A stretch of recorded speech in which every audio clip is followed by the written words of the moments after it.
जनतेच्या हक्कासाठी न्यूज 29 महाराष्ट्रचा रोखठोक सवाल। यवतमाळ जिल्ह्यातील घाटंजी येथे शेतकऱ्यांनी पंचायत समितीसमोर एकत्र येत आपल्या व्यथा मांडल्या आहेत। मागेल त्याला विहीर आणि शेततळे या योजनांच्या नावाखाली शेतकऱ्यांची दिशाभूल होत असल्याचा आरोप त्यांनी केला आहे।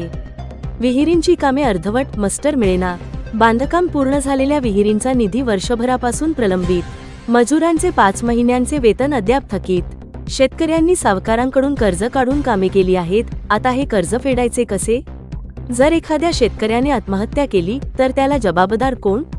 आज माननीय मुख्यमंत्री महाराष्ट्र राज्य यांना आम्ही पंचायत समिती घाटंजी मार्फत निवेदन सादर केलेले आहे की यवतमाळ जिल्ह्यात मनरेगा अंतर्गत ज्या शेतकऱ्याच्या सिंचन विहिरीचे कामं चालू होते ते कामं पूर्णतः ठप्प पडलेले आहेत। मनरेगा योजनामधून माननीय मुख्यमंत्री साहेबांनी मागेल त्याला विहीर आणि शेततळे देण्याचे आश्वासन केले होते आणि हा आकडा इतका फुगवटा झाला की फक्त नावापुरता ही योजना झालेली आहेत। शेतकऱ्यांचे कामं अर्धवट आहेत। मे महिना जवळपास आलेला आहे तरी शेतकऱ्यांचे कोणतेही कामं चालू नाहीत, मस्टर निघत नाहीत।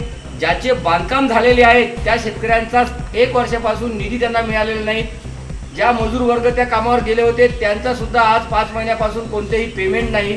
फक्त हे योजना नावापुरतीच आहे का? शासनाने शेतकऱ्याची दिशाभूल केलेली आहे का? शेतकऱ्याची जर दिशाभूल झालेली असेल तर शेतकरी जर उद्या एखाद्या शेतकरी आत्महत्या केला तर याचा परिणाम याचं दुष्परिणाम जे होईल शासनाला जबाबदार शासन जबाबदार राहील। कारण की शेतकऱ्यांनी आपल्या शेतीतले कामं करण्यासाठी, बांधकाम करण्यासाठी सावकाराकडून कर्ज घेऊन 1 महिन्यात पैसे मिळेल, 2 महिन्यात पैसे आशेपायी पूर्णतः तो हताश झालेला आहे।